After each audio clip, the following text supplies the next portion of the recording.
Shukrani zangu kwa Mwenyezi Mungu tujalia leo kukutana tena hapa. Mara ya mwisho tulikutana tulipokuja kuandikisha kama hivi kwa ajili ya uchaguzi wa serikali za mitaa. Kwa baada ya shukrani kwa Mungu, ni washukuru nyinyi wananchi wenzangu wa Chamwino kwa kujitokeza kwa wingi namna hii, na naambiwa watu wanakuja wengi. Niwaombe sana tujitokeze sana, tuje tuandikishe ili tupate haki ya kupiga kura, kutimiza wajibu wetu wa kikatiba. Lakini tatu, ni shukuru wafanyakazi wetu wa vituo hivi wanaotuandikisha kwa kazi kubwa wanayoifanya kutwa nzima. Watu wengi, lakini bado wapo wanaendelea kufanya hiyo kazi. Mimi nawashukuru sana sana sana. Ndugu zangu, nami nimeona nijiunge nanyi hapa kituoni kwetu. Kama mnavyojua, mimi ni mkazi wa Chamwino na nimepiga kura nyingi huko nyuma, lakini kwa mwaka huu ni lazima nipige hapa Chamwino. Kwa hiyo ndio maana nimekuja kurekebisha taarifa zangu. Si mpiga kura mpya, lakini nimekuja kurekebisha taarifa zangu. Huko nyuma nilikuwa napiga Zanzibar kwa sababu nilikuwa makamu wa rais. Kwa naenda kupiga kule na rais wa jamhuri anapiga hapa Dodoma. Lakini mwaka huu inabidi nipige hapa makao makuu ya nchi, ambapo ndio makao makuu ya serikali yalipo. Huu ni mzunguko wa pili, waambieni kule ambao hawajaja.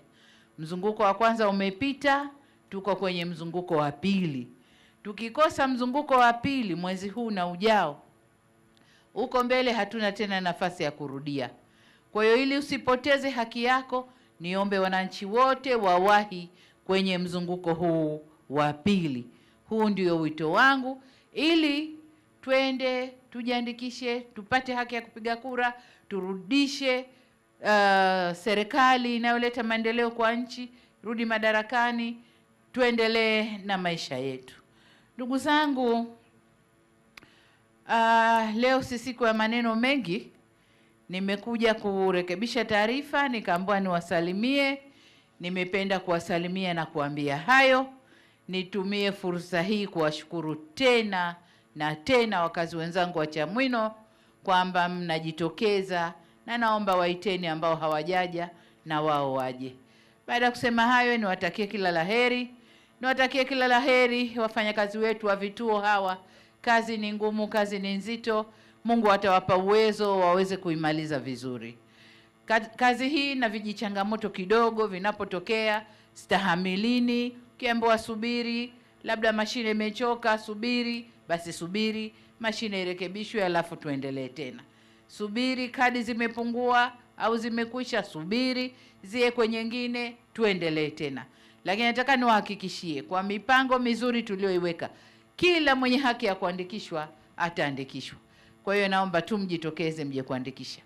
Baada ya kusema hayo, asanteni sana kwa kunisikiliza, na mimi naomba niwashukuru sana na Mungu awabariki sana. Asanteni sana.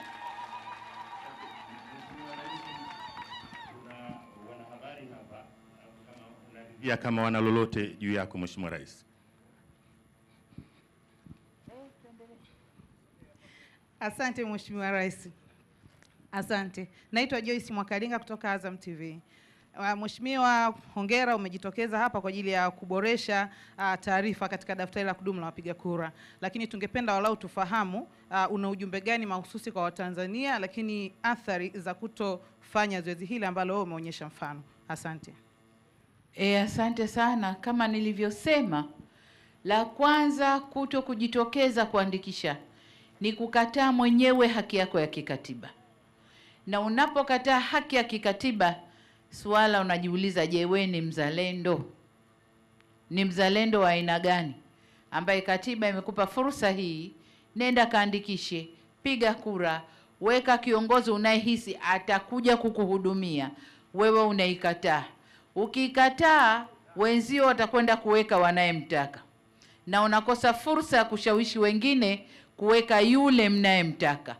Kwa hiyo unakuwa wewe wa kubabaisha tu na wa kulalamika. lakini swala kubwa hapa ni uzalendo.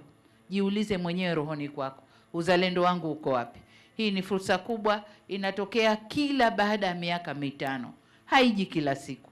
Kwa hiyo ni vyema kila Mtanzania, na huo ndio wito wangu, kila Mtanzania ajitokeze, atumie fursa hii.